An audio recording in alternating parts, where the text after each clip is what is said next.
Afura jesi mana tu bame kuara. Aun be wani kana da amma karan tintiga.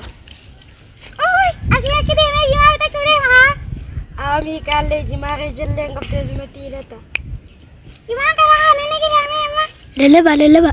Aw bimbe anjiru bimbe du gara gude.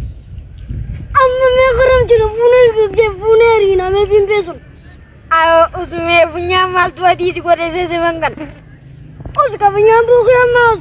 Us afan indo goti dewa jindu dasa. Us amata ingi jila. Mata arri gode. Aw kuni jaguru gudo gode malakan nyara na guru. Anyoro la kudu gode nyara ukuta gode hun.